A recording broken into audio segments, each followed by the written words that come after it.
Remember when Saturday nights on NBC meant settling in for a sprawling ranch story that felt bigger, slower, and somehow more grown up than every other Western on television? For 9 straight years, the Virginian rode into American living rooms looking like a simple, wholesome show about cowboys, cattle, and quiet heroism out on Shiloh Ranch. But behind the cameras, the real story of this series was a lot stranger, messier, and more surprising than most casual fans ever realized. Today we are counting down 15 weird facts about the Virginian that even longtime viewers may have never heard. We are talking about a leading man who never once got a real name, a future television superstar who wandered onto the ranch just before becoming a household name, and a title change so confusing it may have helped end the whole show. And trust us, you are not ready for what is waiting near the top of this list. This was a show that quietly reshaped what a network Western could look like, week after week, for nearly a decade straight. All while most viewers assumed they were simply watching the same familiar formula everyone else was airing on a Saturday night. From a leading man whose real name we never got, to a slow-burning identity crisis that crept up right at the finish line, this is a show with a lot more going on beneath the surface than its gentle, folksy reputation might suggest. So, hit that like button, subscribe if you have not already, and let us know your favorite Shiloh Ranch memory down in the comments below. Now, let's saddle up and get into the countdown with number 15. Number 15, television's first 90-minute Western. When The Virginian premiered in 1962, it did something no other Western series had ever attempted on a weekly basis. Instead of the usual 30-minute or hour-long format that shows like Gunsmoke and Bonanza used, NBC gambled on a full 90-minute time slot every single week. Sounds harmless enough, right? Not exactly. 90 minutes was almost unheard of for a continuing drama, and plenty of executives worried that audiences simply would not sit still that long for cowboys and cattle drives. But here is where it gets interesting. The extra runtime meant writers could slow down, build in subplots, and treat side characters with the kind of depth usually reserved for feature films.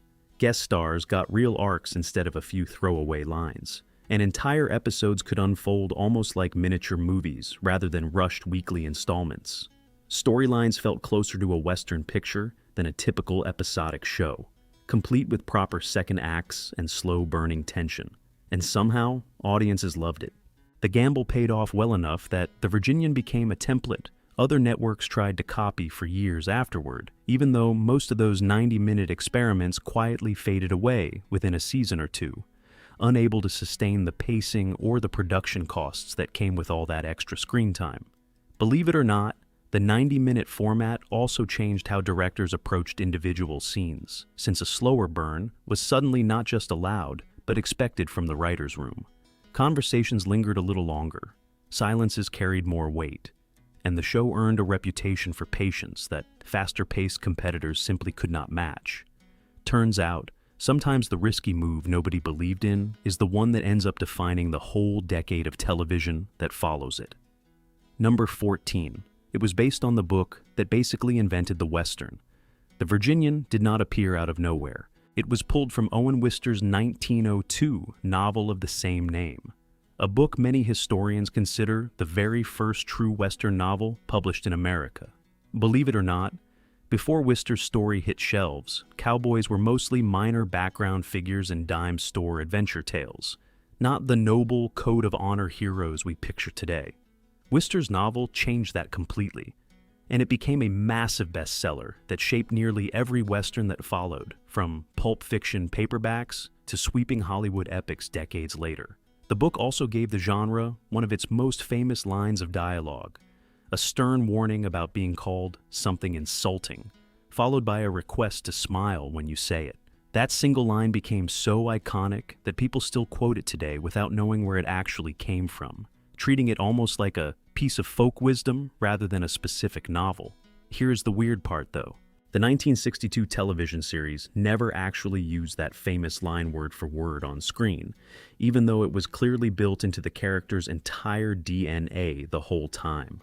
What makes it even funnier is that generations of fans assume they had heard it delivered on the show, when really they were remembering the book, the earlier silent and sound era films, or just decades of cultural osmosis passed down through parodies and references in other shows entirely. That is not a bad way to start a countdown about a show built on quiet contradictions like this one.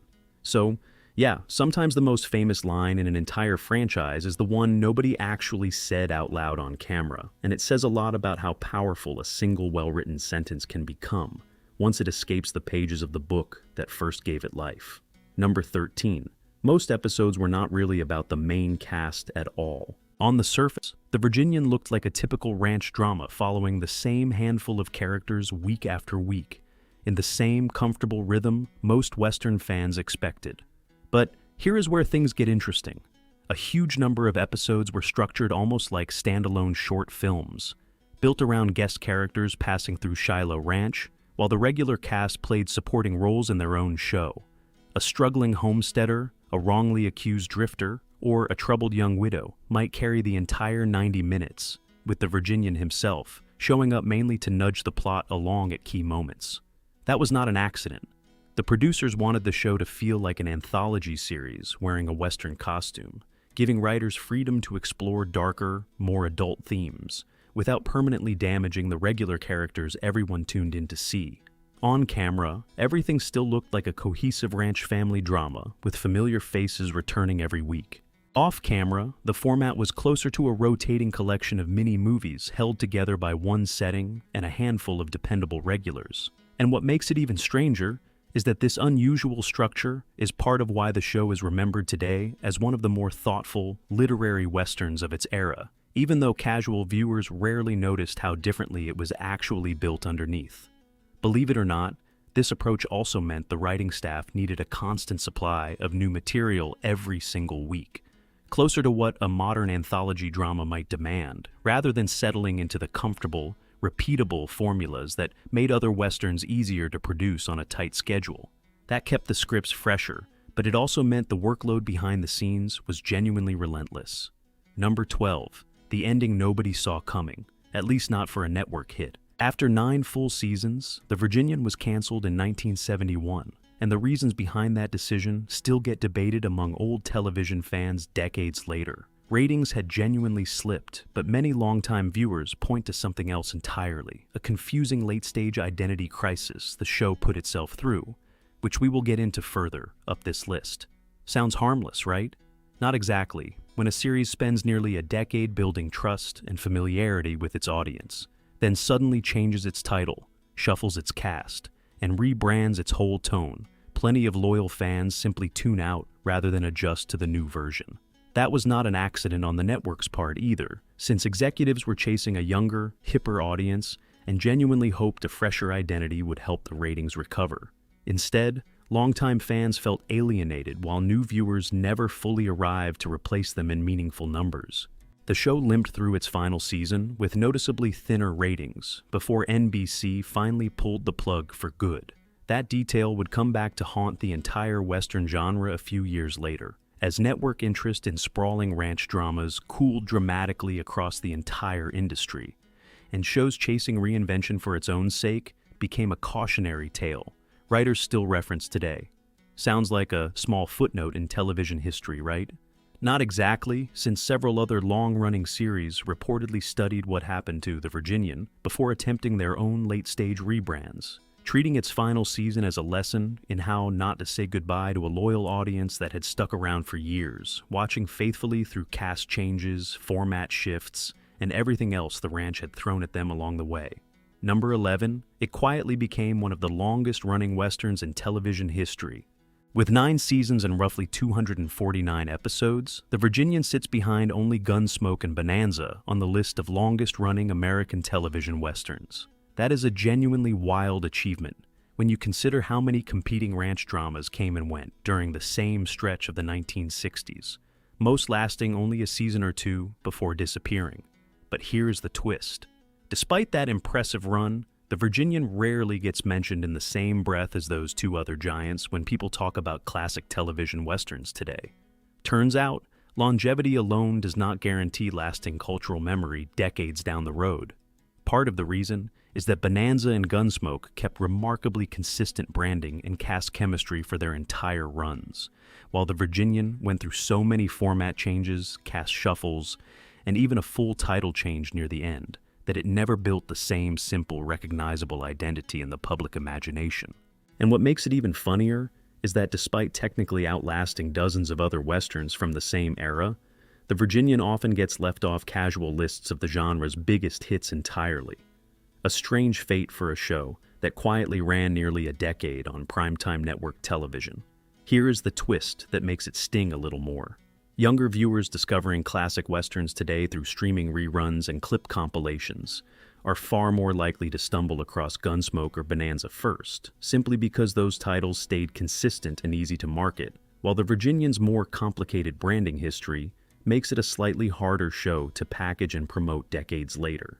Number 10. It helped invent the so-called adult western. Before shows like The Virginian arrived, most television westerns followed a fairly simple formula: a clear-cut good guy, an obvious villain, and a tidy shootout resolving everything by the closing credits.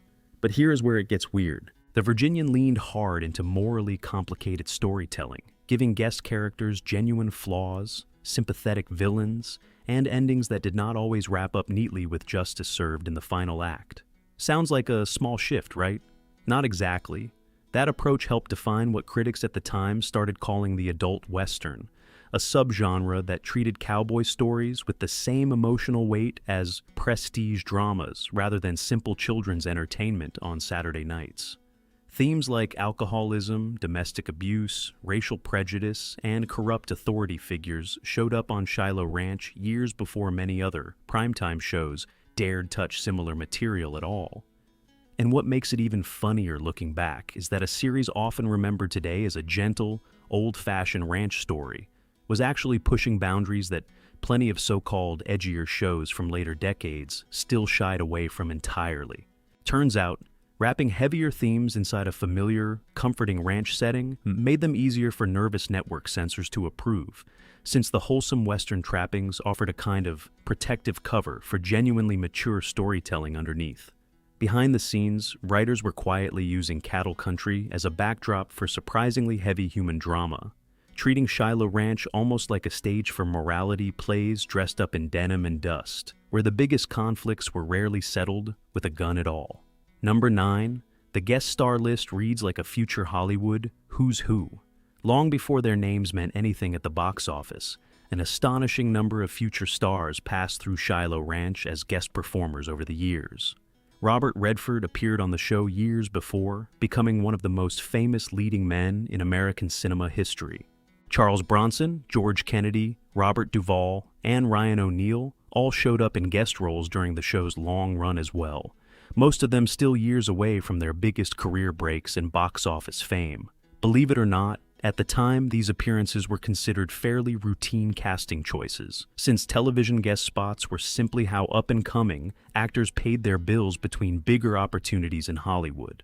That was not an accident of good luck either. The show's producers had a reputation for taking chances on talented but relatively unknown performers, partly because the 90-minute format demanded a steady stream of fresh guest characters every single week of the season. On camera, these were just another face passing through Shiloh Ranch for one episode.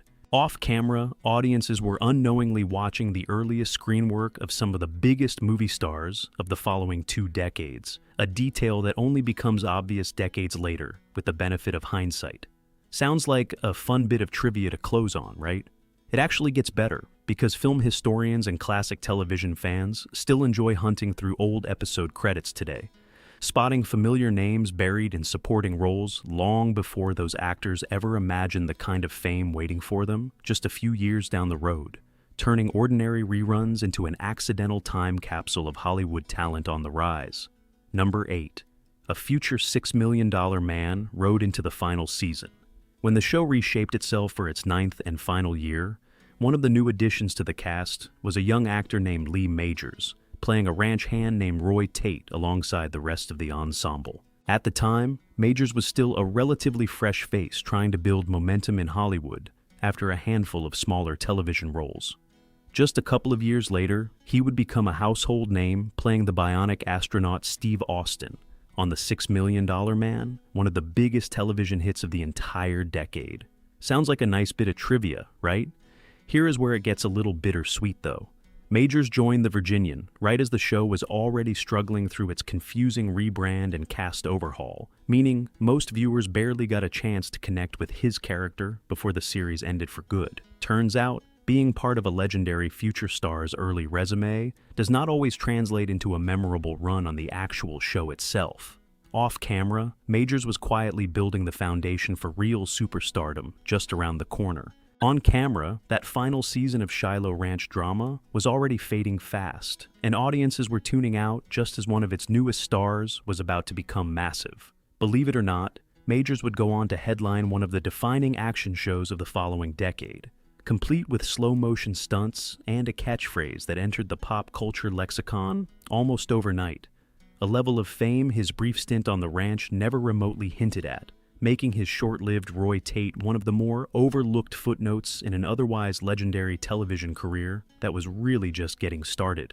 Number 7, the show secretly changed its own name near the very end. For its 9th and final season, NBC rebranded the series entirely, retitling it The Men from Shiloh, complete with a new opening title sequence and shifted emphasis away from a single lead character toward a rotating ensemble format instead. On camera, this was presented as an exciting, fresh direction for a long-running hit. Off camera, plenty of longtime fans were simply confused, unsure whether they were watching a spin-off, a replacement series, or the same show they had followed for 8 years now, wearing a strange new name. That was not an accident, since network executives genuinely believed a rebrand could attract younger viewers drifting toward flashier, faster-paced programming elsewhere. But here is the twist. The core cast, setting, and even most of the storytelling style stayed largely the same underneath the new title, which left audiences wondering what exactly had changed besides the name printed on screen. And what makes it even funnier is that decades later, most fans and even streaming platforms simply refer to the entire 9-season run as the Virginian anyway, quietly erasing the confusing rebrand from popular memory, almost as if it never happened at all. Sounds like a strange way for a 9-year hit to end, right? It genuinely is. Casting directories, streaming menus, and even most fan communities online treat The Men from Shiloh as little more than a footnote or an alternate title, rather than the bold reinvention the network had originally hoped audiences would embrace back when the change was first announced. Turns out, a familiar name carries more weight with an audience than any fresh coat of paint executives can put on a title card, no matter how confident the marketing department feels going in. Number 6, the cast kept rotating and surprising new co-stars. Throughout its long run, the Virginian regularly brought in prominent actors to headline, alongside the regulars, including Charles Bickford, John McIntyre, and later Stuart Granger, each stepping into rancher and authority figure roles at different points across the series. Sounds like fairly normal television casting, right? Not exactly.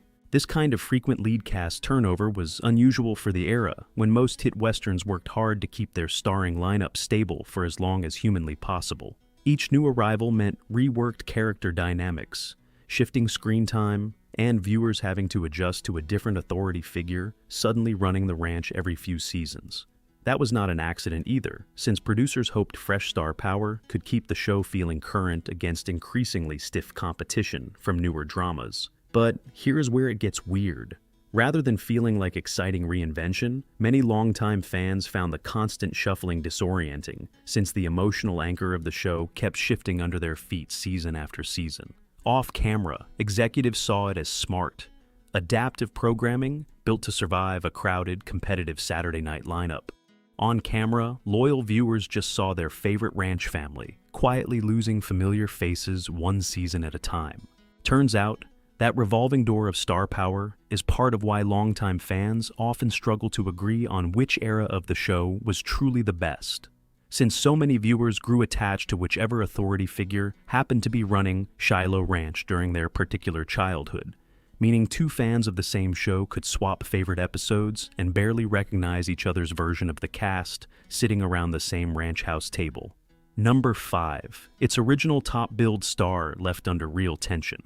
For the show's first 4 seasons, veteran actor Lee J. Cobb held top billing as Judge Henry Garth, the stern authority figure overseeing Shiloh Ranch and its many ranch hands.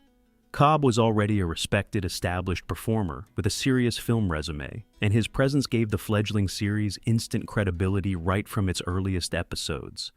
But here is where it gets weird. Cobb eventually departed the show, and while accounts differ on the exact details, longtime industry chatter points toward growing creative tension and disagreements over his role as the series continued to evolve. Sounds like typical Hollywood drama, right? Maybe, but the timing mattered enormously. Losing your top-billed, most experienced star 4 seasons into a hit show is a genuinely risky moment, one that could have sunk plenty of other series entirely.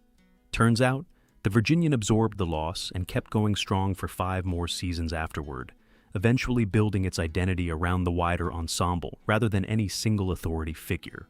Off-camera, Cobb's exit reportedly reshuffled plenty of behind-the-scenes power dynamics on set. On camera, audiences simply watch Shiloh Ranch quietly install new leadership and carry on almost as if nothing unusual had happened at all. Believe it or not, Cobb went on to a long, respected career across film and television afterward, remembered fondly for plenty of other roles, while his early departure from the ranch became more of a curious footnote than a defining chapter in his own long and respected body of work across stage, film, and television. Number 4. The ranch itself was not exactly located in Wyoming, even though the story was set on a sprawling Wyoming cattle ranch straight out of Owen Wister's novel. The actual filming took place at various Southern California ranch properties, standing in for that rugged frontier landscape week after week. Sounds harmless enough, right? Not exactly, because keeping that illusion consistent across 9 full seasons and roughly 249 episodes was a genuinely difficult logistical puzzle for the crew. Camera crews had to carefully angle shots to avoid distant freeways, modern fences, or other unmistakably Southern California scenery accidentally sneaking into frame. That was not an accident. It was a constant, exhausting balancing act for location scouts and directors alike, episode after episode. And what makes it even funnier is that many other classic television westerns filmed on nearly identical stretches of California ranch land during the exact same era, meaning eagle-eyed fans sometimes spot suspiciously familiar rock formations, barns, or hillsides recurring across completely different shows. Off-camera, the production was essentially recycling a handful of dependable filming locations over and over throughout the decade.